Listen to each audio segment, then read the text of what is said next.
Pues bien, damos paso a la siguiente mesa redonda sobre el futuro e integración de las energías renovables en la red. Modera don Daniel Valero, delegado del diario El Economista de la Comunidad Valenciana. Y se recuerda a los participantes de las jornadas que tienen comida que cuando termine esta mesa redonda, por favor, que se esperen en el hall. ¿Vale? Gracias. Muchas gracias. Se me escucha bien, ¿no? Bueno, como decía la compañera, vamos con la mesa redonda Futuro e integración de las energías renovables en la red. Voy a presentar brevemente a los contertulios de este debate que vamos a abrir. Tenemos por un lado a Eric Breckwold, Regional Sales Manager de Enercon para España y Portugal. Muchas gracias por estar aquí. Gracias. Manuel Crespo, director general de ApoWind España. Hola, Gracias. Manuel. Maite Vela, delegada regional este para Comunidad Valenciana y Murcia de Red Eléctrica Española. Hola, Maite. Hola. Francisco González, que no es el banquero, sino el Chief Operating Officer de Saeta Yield. Muchas gracias, Daniel. Tenim a Pep Puig, president de Eurosolar España. Hola, bon dia. Y a Paula Santos, directora técnica de la Unión Española Fotovoltaica, UNEF. Hola, ¿qué tal?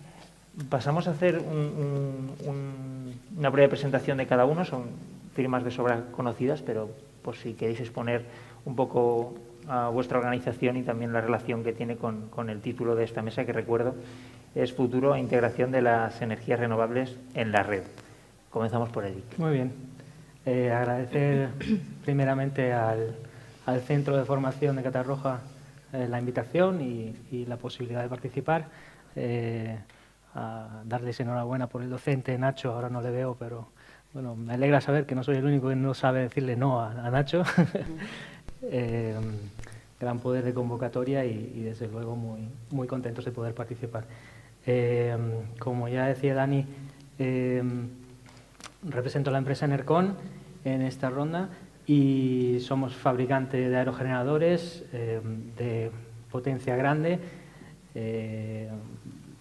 En los últimos años hemos sido de los, bueno, tenemos 30 años, fabricante alemán, estamos implantados aquí en la Comunidad Valenciana por razones del concurso eólico de la Comunidad Valenciana. Se han instalado aerogeneradores Enercon tanto en esta comunidad como en varias otras, sobre todo en Galicia, Andalucía y Canarias. Y en los últimos 5 años hemos sido el fabricante con más instalaciones en España.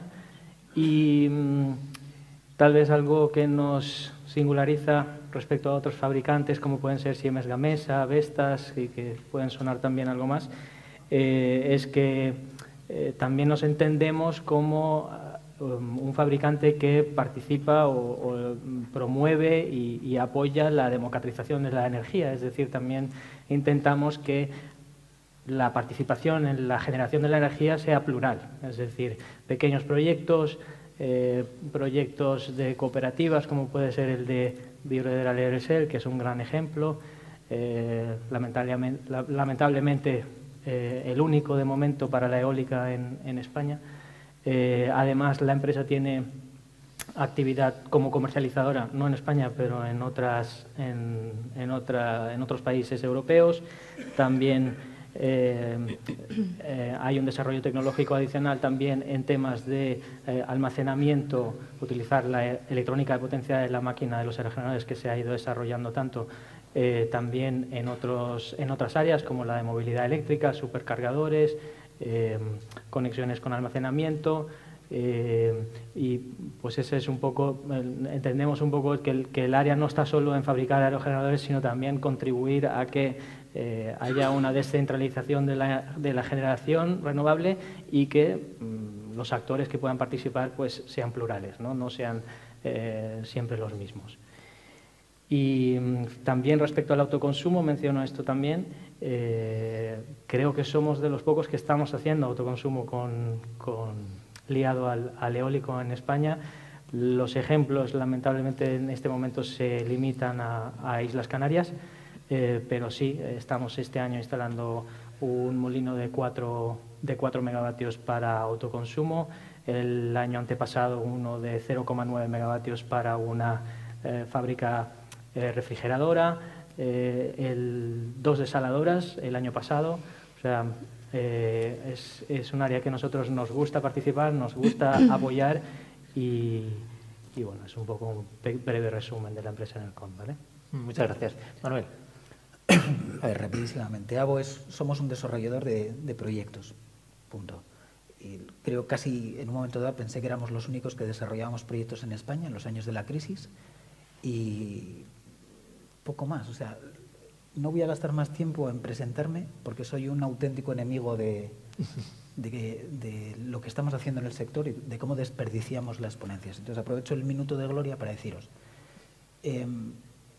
Tengo mucha admiración por muchos profesionales del sector. O sea, hay gente que no os podéis ni imaginar, empezando por Pep, o Pete, o Jorge, o Enrique, o sea, admirables profesionales.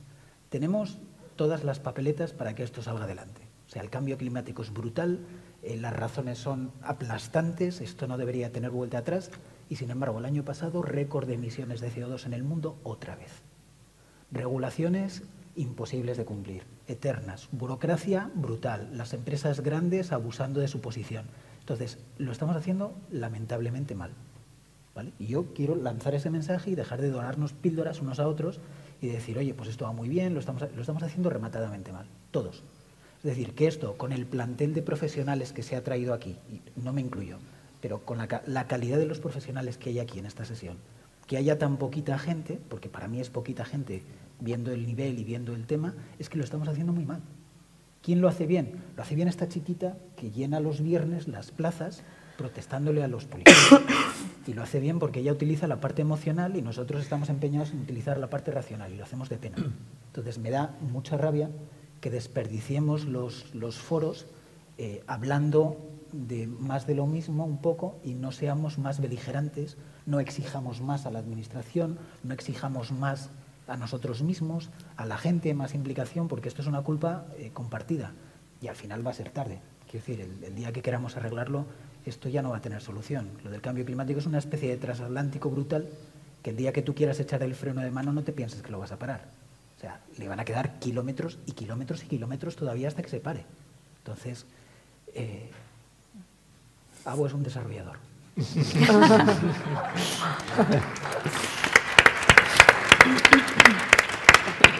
Adelante, Maite. Bueno, yo nada, muy brevemente. Red Eléctrica es la compañía que realiza el transporte de energía eléctrica en 400 kilovoltios y 220 kilovoltios. Esas son las tensiones de transporte eléctrico, las grandes líneas, las grandes autopistas de la electricidad. Y además somos el operador del sistema eléctrico español. Al final somos un poco ese guardián o esa especie de árbitro que lo que trata es que la garantía de suministro se cumpla y que la producción de las centrales de generación se adapte a la demanda. En un futuro veremos que la demanda pues sí será un actor muchísimo más flexible en el sistema, pero hoy en día es lo que es. Y somos, entiendo, muy incumbentes en esta mesa. Otros también, de los que están y de los que no están, también lo son, porque bueno, pues en este último año fundamentalmente y los años venideros, los contingentes de generación de origen renovable que van a solicitar su acceso a la red para poder verter la energía en la red, en las redes de distribución, pero también con un carácter cada vez mayor por el tipo de proyectos que se están llevando a cabo en la red de transporte, pues es muy grande. Yo creo que luego podemos hablar sobre esto, pero realmente como actores centrales del sistema y como elemento neutro del sistema, que ese era el origen de Red Eléctrica, ser un elemento neutro para el sistema, para permitir la competencia, la libre competencia, dada la liberalización del sector eléctrico en el año 97, fijaros si ha pasado ya años, pues nuestra labor en estos próximos años creo que va a ser muy importante para poder garantizar que la figura de la transición, que es el escenario de la transición energética, pues pueda llevarse a cabo con ciertas garantías y por supuesto, con muchísimo esfuerzo de todos los actores, que luego estoy muy de acuerdo contigo, luego ya hablaremos sobre eso, con muchísimo esfuerzo de todos los actores, con muchísimo esfuerzo de las administraciones también, que tendrán que ponerse las pilas, igual que el resto de agentes nos los estamos poniendo, y que nos queda un camino muy, muy largo por delante y muy importante por delante. Francisco. Sí, buenos días. Uno también el agradecimiento de invitarme a estas jornadas y yo creo que también felicitar por el amplio número de asistentes y por el éxito de las mismas. En cuanto a Saeta Yield somos una empresa que somos propietarios de instalaciones de generación de origen renovable. Tenemos fundamentalmente parques eólicos, en España 540 megavatios, de ellos 107 megavatios en la Comunidad Valenciana. Tenemos también 250 megavatios de origen termosolar y después el resto, hasta 1040 megavatios, son de origen eólico, 4 megavatios fotovoltaicos, pero de origen eólico. En Portugal 140 y en Uruguay también tenemos 95 megavatios. Como han dicho también mis antecesores en las presentaciones, creo que es importante actuar. Creo que la forma de actuar, además, las dos presentaciones que están, las dos que están consecutivas ahora, la anterior y esta, ¿no? La anterior más enfocada al autoconsumo, a la pequeña generación, pero esta que está más orientada a las instalaciones ya de mayor potencia, pero que son los que han desarrollado, venido desarrollando ya, o los que hemos venido desarrollando una generación, una participación activa en lo que es el panorama energético español y de ese mix energético, bueno, pues que ya estamos más consolidados, que hace falta continuar con esa inercia positiva, en este caso, no como la que apuntaba Manuel en cuanto al cambio climático, que coincido con el que es negativa esa inercia si frenamos tarde, pero esa inercia positiva de la generación de origen renovable en el ámbito de mayor escala ya, que siga continuando, que se instalen, contar con pues eso, el apoyo de Red Eléctrica para que esa interconexión fluya correctamente y que se agilicen, que se minimicen trámites burocráticos en la Administración y tanto de conexión y temas técnicos con Red Eléctrica, y seguir con este cambio imparable y necesario, a su vez, lógicamente. Gracias, buenos días y enhorabuena al Centro Profesional por haber organizado esta jornada. Estoy aquí en representación de Eurosolar, de la sección local de Eurosolar a nivel español, que es la asociación europea del mismo nombre, que fue fundada por Hermann Scher, que es el parlamentario alemán que introdujo toda la legislación en Alemania en el Bundestag en contra de su gobierno para fomentar las renovables, cosa que nunca se explica. Fue una iniciativa parlamentaria y que tanto éxito ha tenido en diversas partes del mundo que la han aplicado. Eurosolar España lanzó en el 2009 una iniciativa pionera en este país, que era replicar lo que se estaba haciendo en media Europa, es decir, fomentar la participación ciudadana en la propiedad de las instalaciones renovables, en concreto en la eólica. Para ello se creó una pequeña empresa que empezó en el 2012 a los trámites administrativos para instalar una máquina Enercon de 2,35 megavatios, que se ha pagado estrictamente con 615 partícipes a diferentes niveles y que lleva funcionando ya un año, generando electricidad renovable, vendiéndola al mercado sin ningún tipo de subvención ni sin ningún tipo de precio primado, fruto simplemente de la decisión ciudadana de participar. ¿Por qué hicimos esto? Pues sencillamente por constatar que el mercado eólico español, casi el 50%, estaba en manos de las 4 empresas del oligopolio y el resto en empresas estrictamente comerciales, que tienen todo su derecho en hacerlo, pero lo que no tiene sentido es que la ciudadanía no participemos en este pastel. Si lo dejamos en manos de unos pocos, pues van a ser estos pocos que se beneficien y no la sociedad. Y creemos, tal como se ha dicho anteriormente, que es de urgencia que la ciudadanía tomemos parte en este asunto, participando en la propiedad no solo de pequeñas instalaciones del mal nombrado autoconsumo, que debería ser nominado autogeneración, no solo en pequeñas instalaciones, sino en instalaciones grandes, sean eólicas, sean fotovoltaicas, sean de biogás, sean de geotermia, pero en manos de la ciudadanía, para generar economía local al servicio de las comunidades locales. Y lo dejo aquí de momento. Paula. Bueno, Espero que me oigáis bien porque los cambios de temperatura han afectado un poco mi voz. El cambio climático. El cambio climático, lo iba a decir, pero digo no.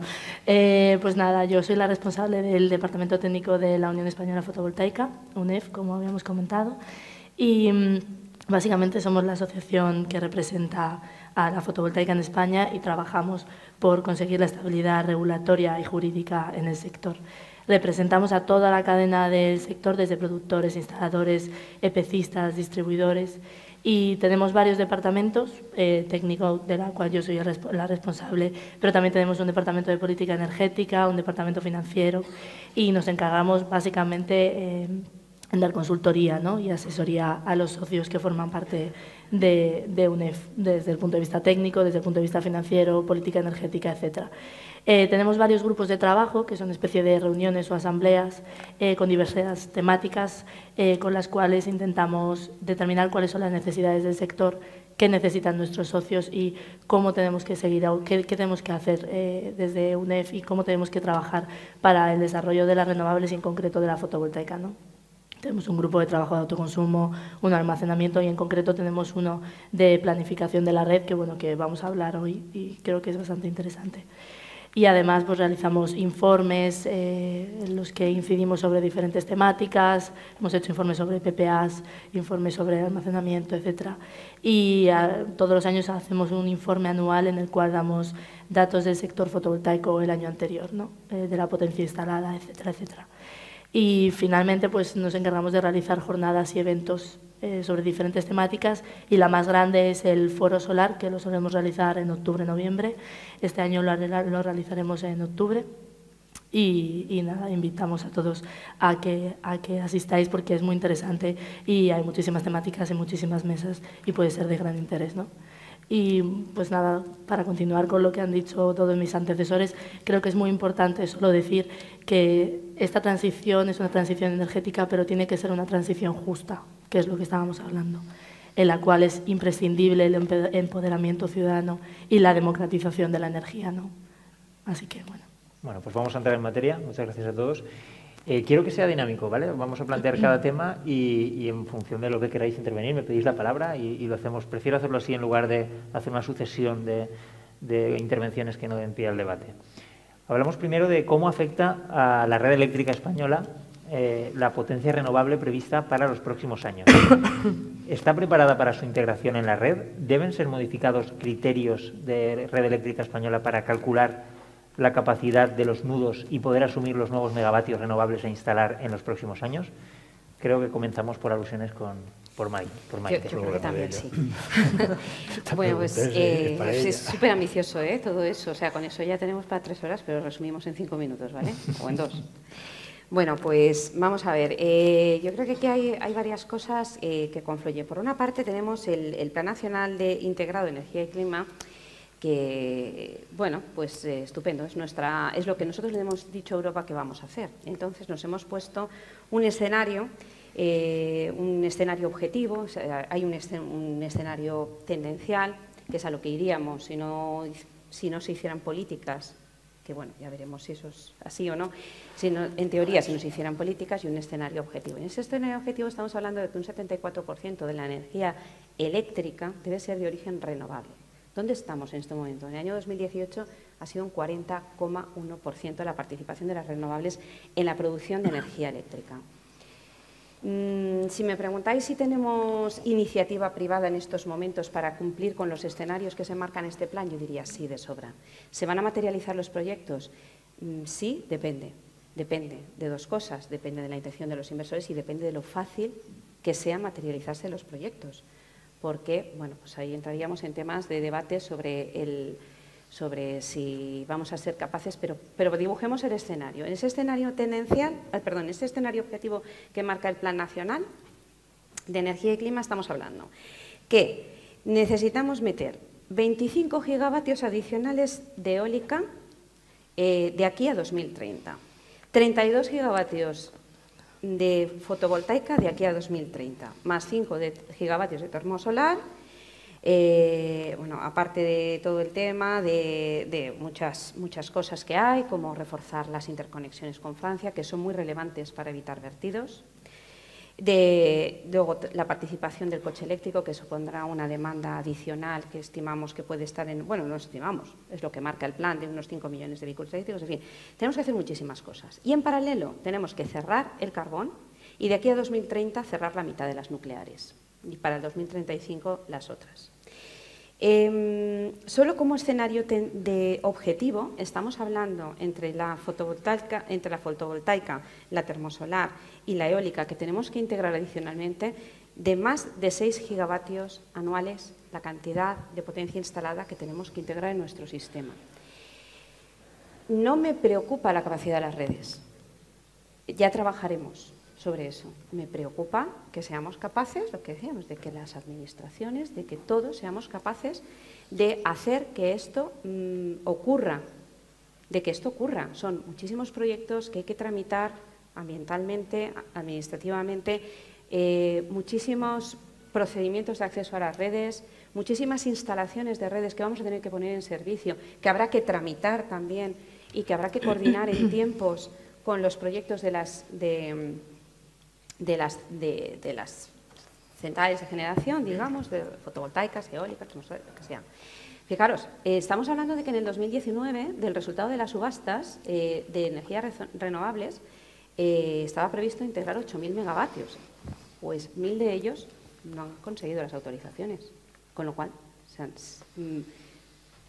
pongamos el escenario. El escenario es sumamente ambicioso. Esto o el engranaje funciona o el desarrollo regulatorio, la flexibilidad administrativa funciona o esto no va a ser una historia de éxito. Puede llegar a ser un problema. Lo contrario.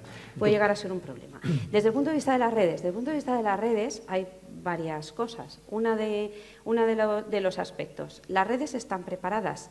Tenemos una buena red. Hablo de la red de transporte. Las redes de distribución también son estupendas. Pero realmente ha habido un cambio de tendencia. Antes, si bien el 70-80% de la energía de origen renovable vertía en las redes de distribución, el cambio tendencial por la potencia de los proyectos que se están poniendo encima de la mesa es el contrario. Es que el 70% de la energía, de la nueva energía renovable, vierta sobre la red de transporte. En estos momentos tenemos dos hechos relevantes. El primer hecho relevante, que se ha abierto un nuevo proceso de planificación de la red de transporte.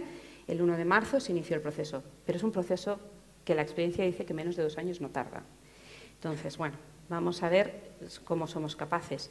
Sí es cierto que el Real Decreto Ley 15/2018 ya abrió la puerta a que no hace falta, a que ya se consideran posiciones en subestaciones preplanificadas, con lo cual, bueno, pues se ha abierto ciertos mecanismos de flexibilidad que antes eran talón de Aquiles totalmente para muchos proyectos ser capaces de verter en la red de transporte.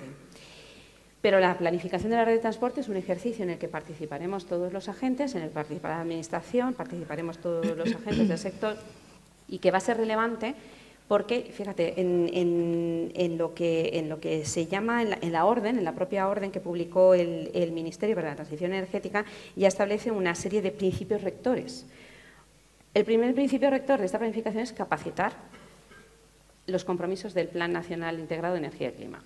El segundo, maximizar la penetración de renovables, minimizando el riesgo de vertidos, ¿vale?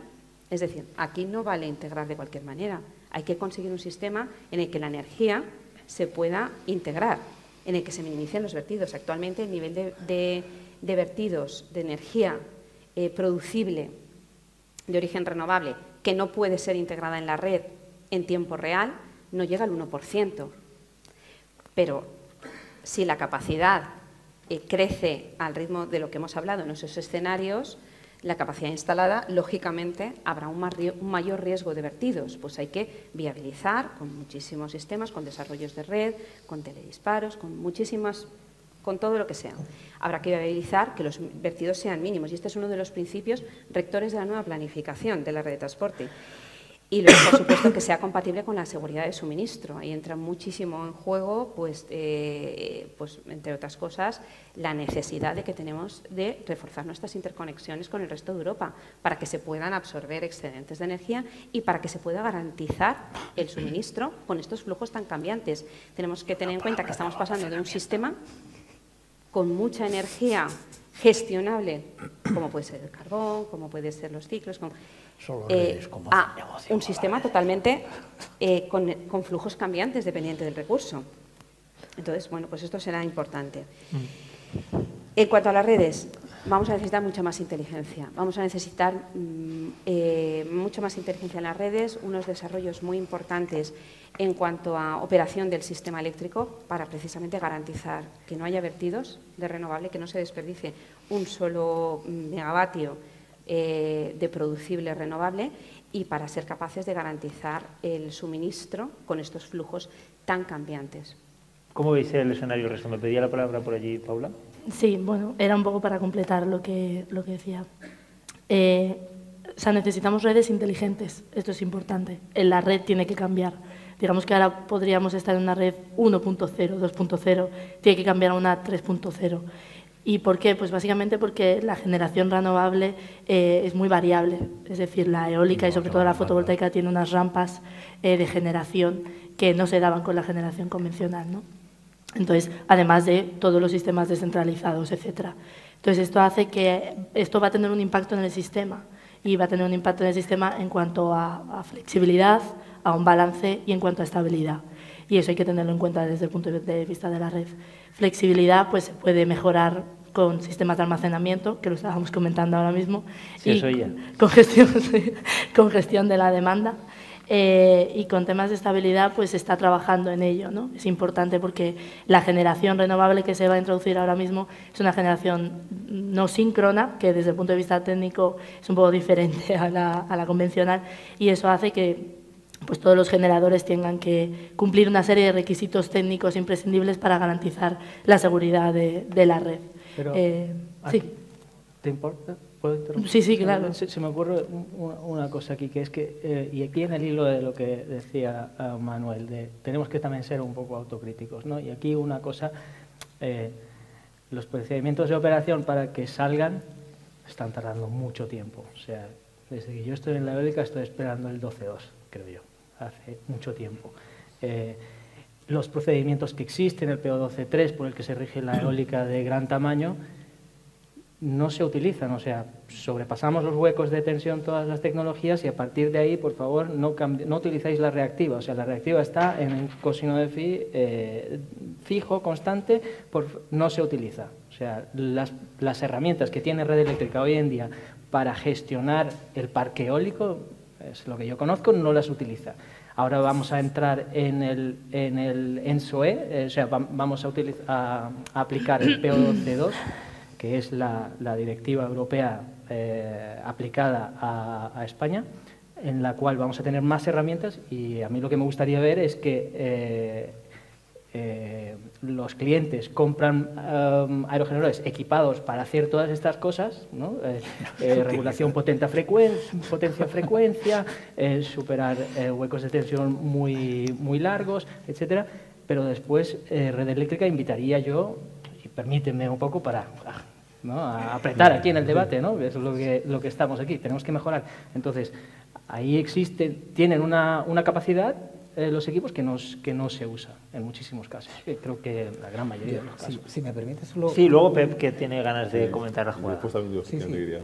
Es una cosa muy breve, y además es un poco general. Yo quiero que todos seáis conscientes de lo que estamos hablando. O sea, lo que estamos haciendo es algo que no se va a cumplir. Y esto pasa en todos los debates. Es decir, todos estamos trabajando sobre lo que creemos que va a ser el futuro en base a la experiencia del pasado, lo que se llama una extrapolación, ¿vale? Y la extrapolación simplemente la hacemos porque es la manera más fácil de equivocarse. La más difícil es tratar de predecir el futuro. Entonces, como a nadie le mola predecir el futuro porque es complicadísimo, excepto Rappel, pero cobra por ello, pues los demás nos limitamos a extrapolar. Lo que estamos hablando aquí, yo diría, y yo creo que Pep va a estar de acuerdo conmigo, 99% de probabilidades de que no se cumpla lo que hemos dicho.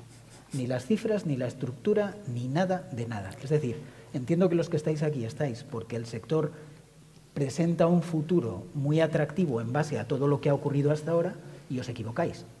El sector es más atractivo en el futuro de lo que pensáis en base a lo que todavía no conocemos. Es decir, la demanda yo creo que se va a multiplicar, por ejemplo, ¿no? Por decir 4 cosas o 2 cosas.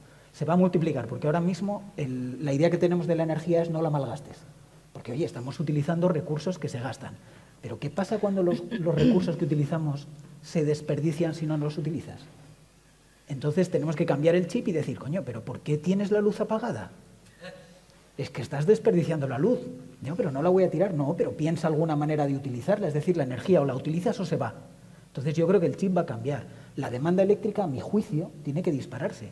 Pero dispararse porque la energía es, lo digo muchas veces, decimos que es un problema y es mentira, es una solución. El problema es la falta de agua limpia, la falta de aire limpio o de agua potable. Esos son problemas y los podemos solucionar con energía.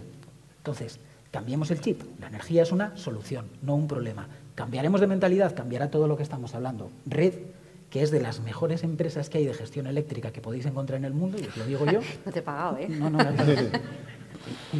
Y ya que lo sepáis, yo hasta he tenido conflictos con ellos, ¿eh? O sea, pero bueno. Red va a tener que adaptarse, y yo creo que lo harán bien, pero va a tener que adaptarse. Lo que pasa es que su obligación es intentar dibujar el futuro y la nuestra, intentar hablar de cómo nos vamos a adaptar a ese futuro, a pesar de que sabemos que os estamos mintiendo como bellacos. Yo ahí dejo un poquitín, pero dejo primero hablar a Pep y después participo. Lo dejo Pep, por favor. El problema de la integración de las renovables a la red no es solamente un problema de redes y de ampliar redes y más redes. Este es una obsesión que tenemos en este país porque se ha generado un sistema regulatorio que los que gestionan las redes cobran por kilómetro de red que tienen o por cantidad de electricidad que pasa por la red. Hay otras maneras de regular, de integrar las renovables. Por ejemplo, una tecnología disruptiva que va a penetrar con mucha fuerza va a ser los diversos sistemas de almacenamiento para gestionar las flexibilidades y todo esto. Y esto no veo ningún escenario que se plantee. Y en Cataluña ya hay instalados 100 instalaciones Sonnen de almacenamiento en un año. Esto se va a disparar exponencialmente. Y mientras tanto pensamos en planificar redes. Pues bueno, como los pagamos los que estamos aquí, pues mira, pues van haciendo redes. Yo ahí, permitidme que discrepe un poco quizás con Manuel y con Pep, porque creo que, por una parte, en cuanto a las obligaciones que cada uno tenemos, las tenemos que desarrollar al máximo. La de la Administración será ver cómo se electrifica la demanda, no cómo se aumenta la demanda de forma ineficiente. O sea, sería ilógico que el ejemplo que has dicho anteriormente, Manuel, que discrepa un poco lo de la luz. Es decir, estamos intentando proponer, utilizar, fabricar elementos de mayor eficiencia, de bajo consumo, con lo cual se tendrá que electrificar la demanda. Aumentará vía electrificación, cosas que ahora mismo hacemos con combustibles fósiles, como transporte, como a lo mejor mucha carga térmica, que se electrifique para que aumente la demanda, pero no que seamos ineficientes. Eso por una parte. En cuanto al almacenamiento, por supuesto que eso es una cosa que nos compete a lo mejor a los que estamos en la parte de los promotores. Sí que ayudados por la iniciativa pública para que, pues como se ha expuesto anteriormente, haya iniciativas que sean más blandas para desarrollar proyectos de desarrollo y de I+D en el ámbito del almacenamiento. Hablamos del almacenamiento químico que comentabas antes, Pep, pero desde el año 2008 nosotros, la potencia que decíamos, en nuestro caso, tenemos 250 megavatios de energía termosolar con almacenamiento en sales fundidas. Por lo tanto, pero sí que eso es fruto de ¿qué? De una apuesta de la Administración que en su momento lanzó la tecnología termosolar con una cierta prima y demás que permitió ese desarrollo. Con sus errores y demás, por supuesto, pero sí que, en este caso, la obligación de la Administración es promover, facilitar ese tipo de cosas y fomentar ese tipo de cosas, pero nosotros tenemos que, los desarrolladores, tenemos que proponer elementos que sean capaces de cumplir con esos requisitos. Y después, por otra parte, sí que entiendo que, aunque ese futuro lo tengamos que predecir y que será muy superior a lo que predecimos porque es algo que todavía no somos capaces de imaginar, pero hay una función como de red eléctrica. Yo sí que echo de menos una planificación de la red quizás más rápida, más urgente, que haga que el desarrollo llegue mucho antes. Todos conoceremos aquí seguramente varios nudos en los que decíamos, es que esto estaba en la planificación 2015-2019 y todavía no se ha hecho. a lo mejor incluso en la anterior, y no se ha hecho. Bien, pues porque las prioridades, porque los cambios de gobierno, por todas las situaciones, pero creo que esa es la parte para estar preparados todos. Y creo que cada uno tenemos nuestra obligación. Dejo contestar a Maite brevemente por alusiones y pasamos que al siguiente, que ya siguiente se me tema. acumulan. Bueno, un poco. Vamos a ver. Pues sí, efectivamente, el negocio de redes en la liberalización del sector eléctrico, en los negocios de redes se quedaron regulados y los de los extremos, que son la generación y la comercialización de energía eléctrica, esos se quedaron en libre mercado. Y Red Eléctrica, como transportista, cobra por kilómetro. Los presupuestos no salen de los presupuestos generales del Estado, sino que lo paga Red Eléctrica a las redes y luego en cómodos plazos, 42 años después, terminamos de cobrar una retribución, efectivamente, y cobramos por kilómetro de red. Pero, independientemente de eso, vamos a preguntarle a los señores promotores de parques eólicos y fotovoltaicos y otras si ellos quieren instalarse donde tienen recurso y cómo llegan a las redes. Pues hay que desarrollar redes. Hay una ventaja de la generación distribuida tal cual está planteada hoy y es el aprovechamiento de los recursos donde están los recursos y además una mayor eficiencia porque no hay tantos trasiegos de energía, pero hay un inconveniente y es que hay que construir red. Eso a día de hoy es así. El almacenamiento. Nosotros no solo somos firmes creyentes en el almacenamiento, sino que además, hasta tal punto que nosotros estamos desarrollando almacenamiento. Lo que pasa es que no nos deja el regulador desarrollarlo en la península, aunque sí en las islas, como herramientas de gestión del sistema. Estamos desarrollando un bombeo en Canarias, un bombeo reversible. Nuestra filosofía es que el almacenamiento es absolutamente fundamental. Operar unas redes donde el gran contingente de generación, sea potencia no firme, sea potencia no gestionable, es fantástico. Fantástico y tiene que ser así, pero es muy complicado para que la garantía de suministro siga siendo la que tenemos hoy en día y el TIEPI, el NIEPI y todas estas cosas no varíen. Entonces, realmente sí.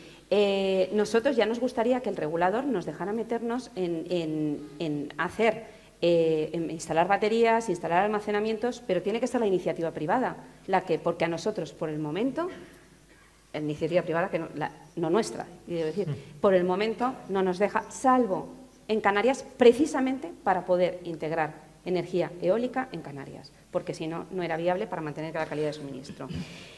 Y en cuanto a almacenamiento, sí que es verdad que el plan de energía y clima prevé, o se ha puesto un objetivo de 2.500 megavatios en el año 2030. Bueno, pues no está mal, considerando baterías solo, aparte de los bombeos. Tipo de garantías.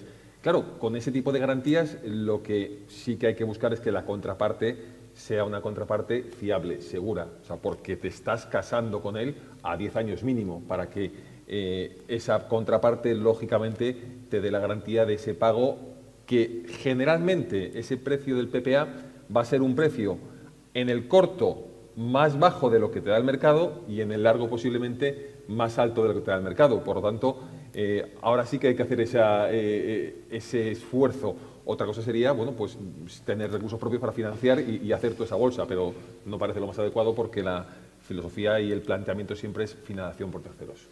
Manuel y Eric, ¿pedíais la palabra? Sí, pero muy rápido además. El PPA, bueno, primero, os juro que me llevo bien con Francisco. O sea, que le esté llevando la contraria a lo de la mía es raro. El PPA es como el ibuprofeno. Es decir, puedes vivir sin él, pero con él tienes menos dolores de cabeza. Lo que pasa es que te cuesta dinero. Entonces tú eliges. O compras, pagas por tener menos dolores de cabeza, o vives con un poquito más de dolor de cabeza y más dinero. ¿Vale? Entonces, son necesarios. Yo como promotor, y estamos moviendo más de 1.000 megas en España, no ha habido ni un solo inversor, ni uno solo, que me haya exigido tener un PPA para comprar un proyecto. Nadie me lo ha pedido. Entonces, los bancos no es que lo necesiten, es que están mal acostumbrados. A los bancos, joder, lo que voy a decir igual suena mal. Voy a decir, es como a los perros, pero suena muy mal, ¿verdad? Pero bueno, hay que domesticarlos. Es decir, hay que educarles un poco, hay que adiestrarles. Están muy mal acostumbrados porque en energía siempre se les ha dado una garantía de precio, ¿vale? La prima y eso es comodísimo para ellos, entonces no la quieren soltar. Pero igual que no queríamos soltar nosotros la prima en su momento, que todo el mundo decía, no podemos vivir sin prima, la quitaron y resulta que podemos vivir mejor. O sea, es muy raro, ¿no? Entonces, si tú montas una fábrica de zapatos, una de coches, montas cualquier tipo de negocio, si pides un préstamo al banco, cuando te dice, oye, ¿me puedes garantizar unos ingresos mínimos? La respuesta es no, no puedo. Y te da el préstamo igual. Y en energía resulta que si le dices, no puedo garantizarte unos ingresos mínimos, nos va a decir que no. Nos va a decir que sí. Lo que pasa es que cuando suficientes le digamos, no puedo tener un ingreso mínimo.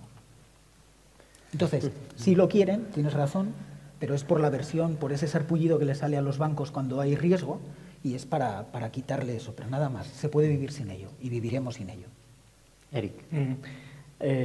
Sí, yo veo también añadir, además de estos matices, pues uno más, que es el de la diferenciación entre grandes y pequeños proyectos. Aquí el PPA ahora mismo lo estamos hablando y se está materializando en diferentes proyectos en la península, también de los que se van a instalar por la subasta. Lo estamos viendo ahí bastante aplicado. Engie parece ser el que ha venido con la solución del PPA para los parques de Forestalia y estas cosas enormes. Pero yo veo también una entrada de barrera, porque el problema este mismo de los bancos es que cuando no tienes dinero tampoco te lo prestan. O sea, si no tienes, no te lo prestan.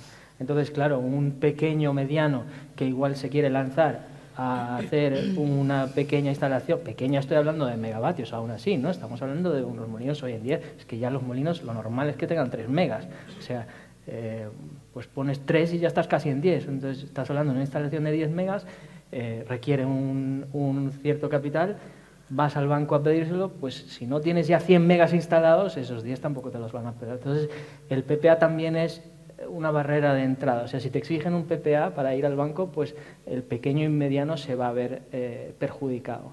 Es otra barrera de entrada que también puede equipararse a, por ejemplo, el aumento de la garantía para el punto de acceso, ahora recientemente cuatriplicada, que esa para los pequeños y medianos es relevante, ¿no? Eso no va a ayudar.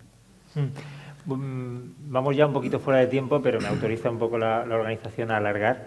Vamos a plantear un tema más y se lo lanzamos a Pep, que tiene ganas de debatir, por lo que se escucha por aquí sus murmullos. Vamos a pasar al debate sobre si debemos pasar del modelo de grandes plantas generadoras a una producción más distribuida. Los puntos a favor de este sistema son conocidos: generar la energía allí donde se consume y además permitir el vertido a la red de distribución. ¿Implicaría este modelo de generación una descongestión de los nudos de la red eléctrica española? Pep. A ver, para mí el problema no es solo pasar de un sistema centralizado a uno distribuido. El problema de fondo es la propiedad de las instalaciones. ¿De quién son estas instalaciones? En Cataluña lo hemos vivido. Muchos proyectos han fracasado porque ha venido un inversor, sea grande pero de fuera de la zona, a meter un parque eólico allí sin consultar a nadie, sin acordar nada, etc. Por lo tanto, la gente de los lugares donde hace viento quiere participar y se le debe dar la oportunidad de participar en los proyectos. Si no conseguimos esto, ya podemos hacer planes que muchos no se podrán realizar. Para mí el problema de fondo es de quién son estos proyectos. ¿Solo son de promotores comerciales o de las grandes empresas? ¿O también se hace un campo de juego equilibrado para que puedan participar pues, todos los que estamos aquí? Hablas de la socialización, ¿no? ¿Consideras que también debería haber un cambio en ese sentido, Pep? Hombre, de entrada se debería poner un campo de juego equilibrado y actualmente es muy desequilibrado. ¿Tú crees que para meter un molino tenemos que hacer 4 años de trámites? Esto es absurdo. Y pidiéndonos cosas esotéricas como que hagamos una prospección arqueológica en un campo de cultivo que se ha labrado cientos de veces. Esto es normal.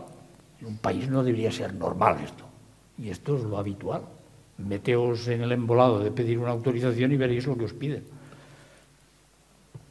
Paula. Estoy un poco de acuerdo con lo que comentas. Yo sí creo que es importante entender que es necesario el desarrollo de instalaciones, en el caso de fotovoltaica, por ejemplo, autoconsumo, ¿no? Y empoderar al ciudadano en este sentido, democratizar la energía. Hay ciertas herramientas que se han empezado a desarrollar ya en Europa, hay varios ejemplos, que son las comunidades energéticas. no están reguladas en sí, es decir, es un concepto como muy amplio, pero bueno, aquí en España ya el IDA está empezando a trabajar en una guía y en financiación de proyectos de comunidades energéticas, y básicamente son comunidades, ciudadanos empoderados, que lo que hacen es generar, consumir, pero también gestionar su propia energía, e incluso son capaces de obtener un beneficio de ello, pero que no utilizan de manera financiera, sino que lo utilizan con actividades sociales, medioambientales, para la comunidad en sí, ¿no? De hecho, hay un ejemplo, uno de los más famosos es en Alemania, como a 60 kilómetros de Berlín, una de las primeras comunidades energéticas que incluso cuenta con una microred, que es, digamos, una red independiente de la red de distribución, que eso hace que, primero, sean más independientes de la red, aunque estén conectados a ella, la seguridad de suministro pues se ve mejorada y además sea más eficiente, ¿no? Entonces, o sea, es un proceso muy largo, estamos empezando, se ha dado el primer paso, hay que seguir desarrollando, hay que seguir trabajando y tenemos que abrir un poco la mente en el sentido de qué queremos y cuáles son los modelos que queremos. Y las comunidades energéticas, por ejemplo, es un buen ejemplo. Y solo para terminar, sobre lo que habéis comentado y sobre todo lo que comentaba Manuel al principio, yo solo quería decir, porque antes no lo he podido decir, que me parece bien que tengamos en mente y que seamos un poco realistas con los objetivos fijados en cuanto a no vamos a ser capaces, pero tampoco me gustaría caer en un discurso pesimista, quizás porque soy muy joven, pero yo veo que puede ser que no alcancemos exactamente los objetivos propuestos, pero que esto está avanzando, que no es igual, por ejemplo, el sector fotovoltaico que hace 2 años, pero es que ni siquiera hace 1 año. Entonces, se va a avanzar. No sabemos si al ritmo que deberíamos avanzarlo, pero se va a avanzar. No creo que tengamos que ser tan pesimistas. Comentario personal. Solo por alusiones muy breves. O sea, yo creo que el menos pesimista en el sector soy yo. Ah, vale. El segundo menos pesimista. Vale. La única empresa que desarrolló proyectos aquí en plena crisis parecía que éramos nosotros. Íbamos a la administración pública, decías algo y oías el eco. Entonces, era tremendo. No, yo lo que digo es, lo estamos haciendo muy mal, porque deberíamos de poder hacer muchas más cosas. Hace falta, a ver, hay un problema de dimensión 10, yo lo trato de explicar así. Un panel dura 40 años y un político dura 4. Ese es un... Vale, ahí estoy de acuerdo contigo. Ahí ya empiezan los problemas, ¿sabes? Y hay muchos más problemas. Entonces, esas cosas hay que arreglarlas. No podemos ir a este paso. En lo que estáis diciendo, os doy la razón, pero a la vez voy a juntar 2 palabras que no, pero en la misma frase. Voy a hacer un llamamiento a la cordura política. Es decir, hagamos más opciones, facilitemos cosas, pero no obliguemos, no pongamos más restricciones. O sea, que no nos pasemos de frenada, como pasa muchas veces en este país, y digamos, bueno, pues ahora el 5% de todos los proyectos que superen 5 megavatios tienen que estar en manos de los propietarios. No me pongas más trabas, por favor. O sea, como decía aquel, no tenía nada que ver con el sector, pero en otro sector a un empresario le preguntaron, oiga, ¿qué le pide usted a los políticos? Y estaba delante una representante del ministerio.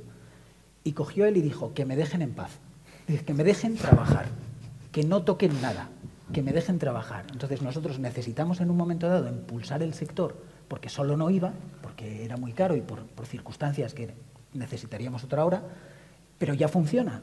Y todavía tenemos al gobierno enganchado al parachoques diciendo, no, espera, que te sigo empujando. Y dices, joder, que me estás frenando, o sea, que ya voy a 120, ¿sabes? Gracias por el empujón, ya he arrancado, pero por favor, suelta el coche que me estás frenando. Limítate a asegurar que las cosas funcionan bien, que no hay abusos, malas utilizaciones, etcétera, etcétera. Limítate a eso. A mí se me ponen los pelos de punta cuando digo lo de, ¿hacen falta más subastas? Digo, joder, ¿no hay cosas importantes a las que dedicarse que estar pensando ahora en impulsar el sector con subastas? Digo, pues si no hace falta.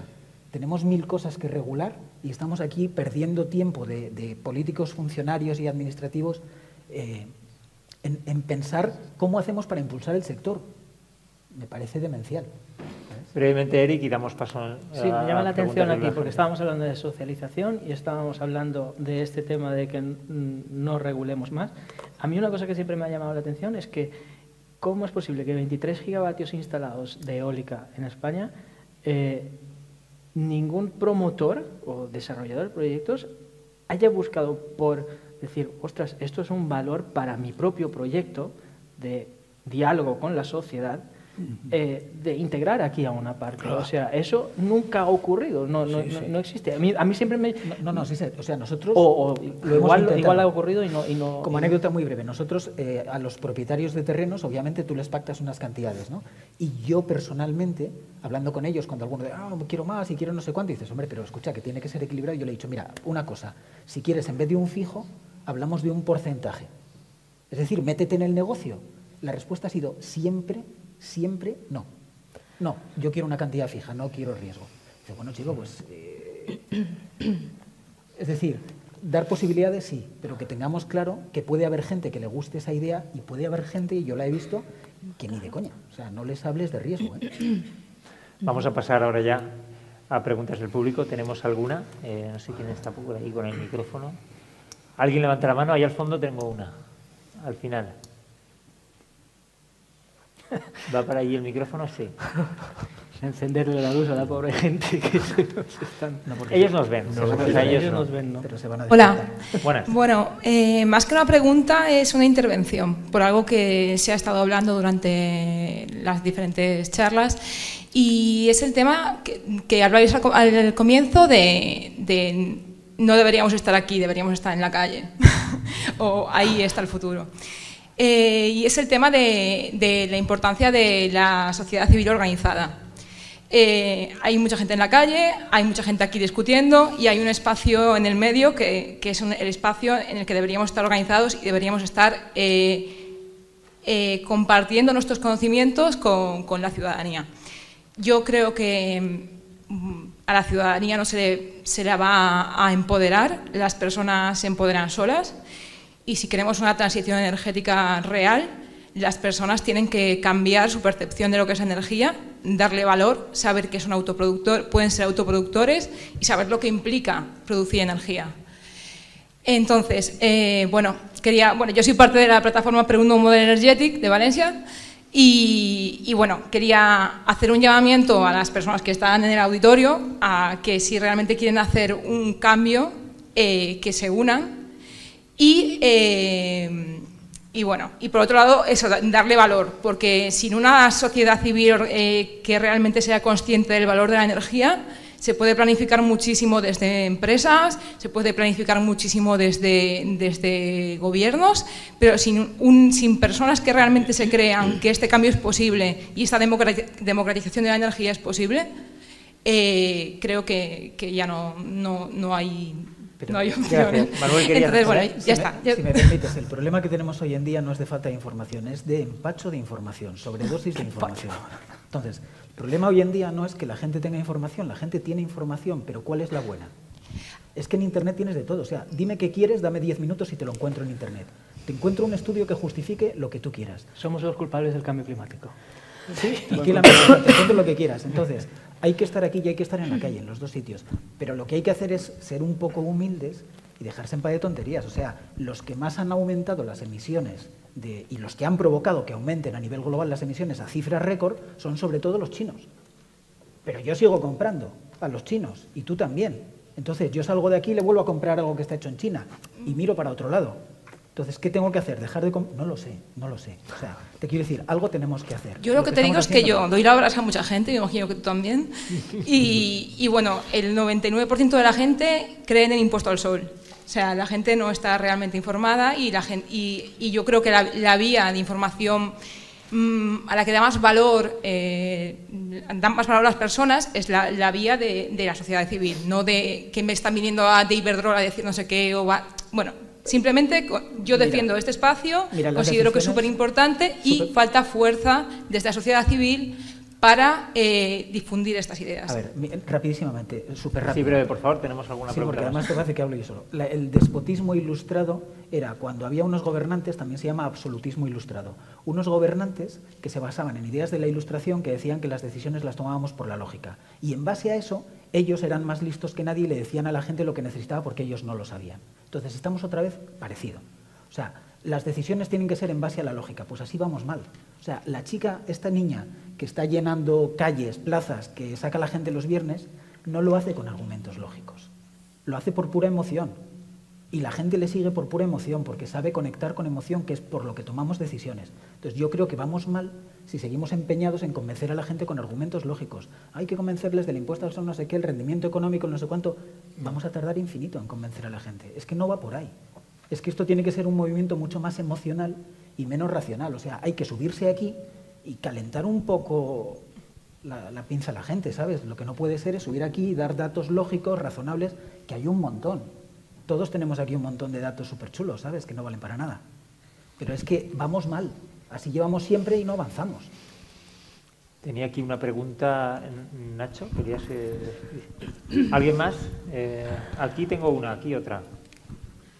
Te lo han quitado el turno de palabra, ¿eh? ¿Tú querías intervenir? Es que no sé si te he entendido. Vamos allá. Luego tú. Hola. Bueno, voy a hacer una pregunta para que me deis la razón. Y luego voy a... Porque con Manuel hablamos mucho de estas cosas y nos divertimos mucho perdiendo tiempo en configurar el sistema eléctrico del futuro, ¿no? La primera es, ¿no creéis que lo mejor de lo que estamos viendo en la jornada de hoy es que lo que se configura en el sistema eléctrico que está por venir, que no lo conocemos, el futuro está por escribir, es que habrá muchas formas diferentes de dotarnos de energía, de elegir si la queremos generar, si la queremos almacenar, si queremos que nos la provea un proveedor y simplemente no tengamos que hacer nada? Con el coche eléctrico y el coche de hidrógeno pasa lo mismo. ¿No pensáis que lo mejor de todo es que habrá muchas formas de empoderar al consumidor, de que las grandes empresas también tengan su sitio? Habrá muchas alternativas y eso será el cambio real. O si queréis, ¿Quién quiere? Con que lo diga uno ya vale. Adelante, Francisco. No, yo creo que, o sea, ese es uno de los cambios reales. No el único, pero sí que uno de los cambios reales. O sea, clarísimamente, la multitud de opciones que vamos a tener en el futuro es clara y la posibilidad de elecciones. Lo que sí que es cierto es que, dependiendo del prisma con que se mire, si esto lo mirase una empresa que estuviese ahí sentada o aquí sentada, pero con tecnología fósil, diría, pues yo no veo tantas opciones porque todo es electricidad, electricidad, electricidad. O sea, que estamos hablando de una electrificación de la demanda, de muchas formas de generación de energía eléctrica, de muchas formas de desarrollar nuestra vida, pero orientada al consumo eléctrico. Pero bueno, dentro de esta monopolización, sí que, o sea, y lógicamente las cuales trabajamos todos en esto, pero que creemos además en ello, en que es necesario para ese cambio climático, para evitar ese cambio climático, sí que estoy de acuerdo contigo, Jorge. Y luego también una reflexión sobre lo que decía Manu. Hablando de la emoción y no de la razón. Hay 29 millones de consumidores en el sistema eléctrico, 29 millones de puntos de suministro. Perdona, Manu, que de datos que no sirven para nada.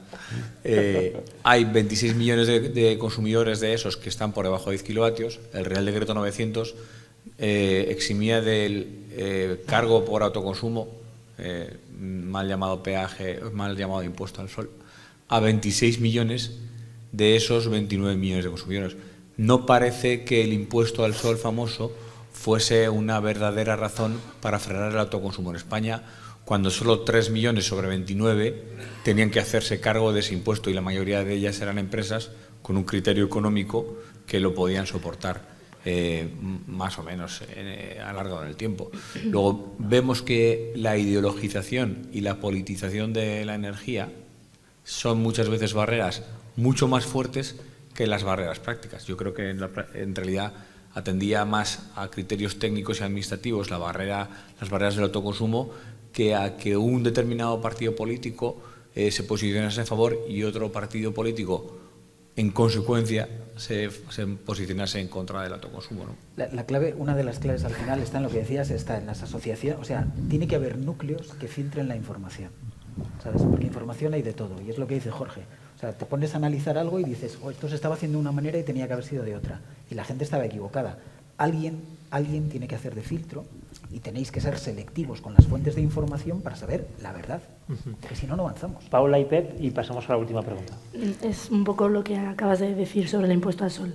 Es verdad que el impuesto al sol era para instalaciones que eran más mayores, pero uno de los principales problemas, que lo han comentado además en la jornada en la mesa anterior, era todas las tramitaciones administrativas, las complicaciones que había. O sea, uno de los factores claves es la simplificación administrativa que se introduce con este nuevo Real Decreto, que también lo has comentado. Lo que pasa es que desde el punto de vista divulgativo es el impuesto al sol lo más nombrado, ¿no? Es lo que ha dicho también la persona del fondo, cuando se dice fotovoltaica o autoconsumo, lo primero que dicen es no se puede porque hay que pagar, ¿no? Por esa energía autoconsumida. Es verdad que al final el impuesto al sol desde el punto de vista técnico solo afectaba a instalaciones más grandes que no eran tanto residenciales, pero tiene unas consecuencias más sociales y divulgativas, ¿no? Esto significa una eliminación del impuesto al sol que conlleva un desarrollo o el primer paso para el desarrollo del autoconsumo. Pep. Sí, una reflexión en torno a tu intervención. A ver, estamos haciendo una revolución energética, no solo eléctrica.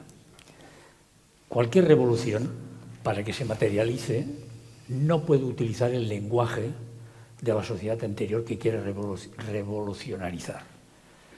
Y estamos utilizando la energía, el lenguaje de la sociedad fósil. Y os lo pondré en un ejemplo clarísimo. Estamos hablando continuamente de un concepto que se dice consumo de energía. ¿Pero alguien ha estudiado termodinámica? La energía no se consume. Nunca se ha consumido ni nunca se consumirá. Entonces, ¿por qué caray utilizamos o aplicamos consumo? Porque nos lavaron el cerebro en el siglo XX. Nos lavaron el cerebro porque identificaron energía a unos materiales fósiles que para disponer de energía se debían quemar, consumir. Por tanto, cambiemos de una vez el lenguaje, por favor. Una pregunta por allí. Sí, bueno, yo lo que veo un poco es una pregunta. Hace 10 años, cuando empecé con todo esto, se hacía promoción eólica, fotovoltaica, etcétera. Y veo que han pasado 10 años por medio de una crisis y continuamos haciendo promoción eólica, fotovoltaica, de otras tecnologías igual, ¿no? Y ahora estoy en el sector de la promoción inmobiliaria y veo que es lo mismo, ¿no? Es un modelo fallido, ¿no? ¿Qué quiere decir? Ocupamos el territorio, consumimos el territorio y no involucramos a la gente del entorno, de la comunidad local, la involucramos ya al final, ¿no? Cuando todo está tramitado y como si fuera una imposición, ¿no? Aquí en el escenario pues también vemos que hay el proyecto Viure del Aire, ¿no? Es un proyecto con un enfoque distinto, ¿no? Y la pregunta es, ¿nos planteamos o cómo podemos resolver o cómo podemos involucrar a los usuarios, a la comunidad, a los distintos actores de allá donde se va a hacer la implantación para que ellos también sean partícipes y ya no solo del punto de vista de oportunidades laborales, etcétera, sino también desde el punto de vista económico, ¿no? Esa es un poco la pregunta que lanzo.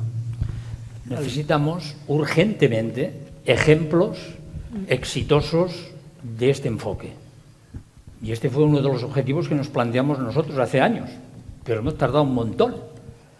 Y la urgencia, por ejemplo, en Cataluña deberíamos montar 100 molinos como el nuestro cada año. Cada año. Y no lo hacemos. Paula. Sí. A quienes le has lanzado la piedra, ¿no? Entonces yo me callo. Iba a hablar, pero no. Adelante. Yo me callo. Pero sí, es muy fácil. O sea, primero, enhorabuena, ¿no? El enchufe que te han subido el volumen para la pregunta. No, escucha, es que él estuvo viendo la parte de promoción de proyectos grandes. El proyecto, el modelo no es fallido en absoluto, ¿vale? No es fallido, es mejorable. Pero no tenemos un mal sistema, y menos aún en España. Es decir, tenemos energía, tenemos toda la que quieras, a la hora que quieras. El último apagón es del 2007, si no recuerdo mal, el último apagón así decente, o sea, olvidado totalmente, y vamos hacia un sistema en el que somos cada vez más renovables. Y yo apuesto a que España sea uno de los primeros países 100% renovables del mundo, porque podemos hacerlo. O sea, el modelo no es fallido, pero el modelo es incompleto y el modelo es muy, muy, muy mejorable. Entonces, hace falta que haya oportunidades. Y no solo una oportunidad, es decir, que no haya solo una manera de hacer las cosas, tiene que haber más, pero no podemos cambiar un modelo supuestamente fallido o poner la etiqueta de fallido para cambiarlo por otro modelo que igual es igual de fallido. Y vuelvo a lo que decía Pep, veamos cosas exitosas que podamos incorporar, y si encontramos una que sustituya lo que tenemos, sustituyámosla. Pero, de verdad, o sea, de ahí a etiquetar el modelo que tenemos como fallido, yo creo que nos pasamos, ¿no? Como nos pasa un poco muchas veces, a todos, ¿no? Nos pasamos de un extremo al otro. Vamos con Nacho y cerramos. Bueno, vamos un poco pasado de tiempos, pero como habéis empezado un poco más tarde, se me ha dejado un poquito. Si haces tú la pregunta, estamos autorizadísimos a seguir. La pregunta es para Maite y los promotores de parques. Aquí se ha hablado de energías renovables y siempre, bueno, todos sabemos que las energías renovables, como había indicado Paco, no son gestionables, es un problema. Entonces, yo creo que os lanzo el reto a que planifiquéis el tema de proyectos de energías renovables híbridos, es decir, con acumulación en el cual integráis varias tecnologías, ya sea solar fotovoltaica como eólica, porque si está hablando mucho de fotovoltaica, pero la fotovoltaica, bueno, solamente produce durante el día, por la noche no, y es un problema. Entonces, yo lo que os lanzo es eso, de que lancéis, os animéis a lanzar algún tipo de este proyecto, ya sea en híbridos, en otros países como Chile están hechos. Sí que me bien ha dicho Maite que estáis trabajando en un proyecto, la central de Chiria-Soria en Gran Canaria, para integrar 200 megavatios eólicos, ¿vale? Tenéis la otra central de Corona del Viento, que esta tarde tendremos la oportunidad de hablar con ellos, de conocerlo, pero creo que debéis empezar a plantearse proyectos híbridos en el cual la acumulación es importante. Me da igual que sea acumulación en baterías, en tema de hidrógeno, como en excedentes. Por ejemplo, en Palma, Mallorca, tienen un proyecto de acumulación de hidrógeno con excedentes de solar fotovoltaica para una flota de autobuses. En Menorca también llevan otras cosas. Entonces, os animo que lancéis proyectos. Tampoco falta que sean grandes proyectos, pero que avancemos sobre ese aspecto. Porque, como me bien han dicho en las anteriores mesas, tenemos que innovar. No nos podemos quedar en hacer grandes parques eólicos sobre fotovoltaicos, porque si no, la integración será difícil. Y aquí acabo. ¿Alguna respuesta? No, por supuesto, sí. Fundamental. Y es algo que se tiene que innovar. El problema está, como comentamos al principio, ese coste de aprendizaje al principio, o sea, con lo cual, como son costes, o sea, el coste de aprendizaje conlleva a que con la estructura actual no es rentable. O sea, una empresa cuyo objetivo es rentabilizar dónde mete su dinero, lógicamente no supera la rentabilidad. Ahí sí que creo que es de la mano de la administración donde se tienen que incentivar ese tipo de proyectos para que sean muy pilotados, muy claros, muy concisos y que vayan a buscar el éxito de ese desarrollo específico, es decir, una hibridación conjunta de un modelo determinado. Por supuesto que sí, pero creo que es un trabajo conjunto con la administración. La pila de volta se inventó en 1800 y la primera bomba nuclear y a la vez casi el reactor nuclear en 1940 y algo. 140 años de diferencia. Y sin embargo, la pila de volta, es decir, el almacenamiento, va muchísimo más retrasado que la energía nuclear en investigación. ¿Por qué? Porque la energía nuclear salió en 1940 en la Segunda Guerra Mundial. Había un interés bélico, de hecho, al poco tiempo había un montón de países que tenían capacidad nuclear para destruir varias veces a su oponente. Es decir, es absurdo, con que lo destruyas una vez, ¿sabes? Pues no, varias veces. Entonces, se invirtió mucho más dinero. Ahora hay que desmantelar nucleares y faltan 14.200 millones. No es que con eso se desmantelen, es que faltan 14.200 millones que veremos al final la factura, más lo que está ahorrado. Los vamos a pagar. Tú coge 14.200 millones, simplemente esa cifra, mételo en inversión, en investigación de almacenamiento y en nada tenemos las soluciones que queremos. Es que yo no me creo que no haya soluciones. Materia gris sobra en este mundo y en este país ni te cuento. O sea, falta dedicar el dinero, que es lo que dice Francisco. Alguien tiene que poner el dinero. Los inversores privados no es el papel. Ese es el papel precisamente de todos como comunidad, es decir, del dinero que gestiona el gobierno en nombre de todos. ¿Esto hace falta? Sí. Pues oye, un poquito de dinero de cada uno, ¿vale? Porque el dinero es de todos, no es de nadie, como decía aquella ministra, que se ponga y se impulsen almacenamiento. El almacenamiento a pequeña escala ya existe. Es decir, tú el teléfono móvil lo cargas y lo descargas, ¿vale? Y lo cargas por comodidad, pero podrías hacerlo por criterio económico, ¿sabes? O sea, ya existe a pequeña escala y aceptamos precios de almacenamiento a pequeña escala que son, vamos, claramente no rentables. No es rentable el precio de una batería de un móvil, el del coche, ¿sabes? Entonces, a nivel doméstico igual es más fácil avanzar en el almacenamiento que a nivel industrial. Que Francisco y yo lo conocemos muy bien, o Eric, a nivel industrial las cosas, la pela es la pela, ¿sabes? Si tienes que convencer a bancos, inversores, historias, y si no es rentable no quieren, pero a nivel doméstico hay muchos otros factores. Esta tarde tenemos una iniciativa interesante que nos lo explicará.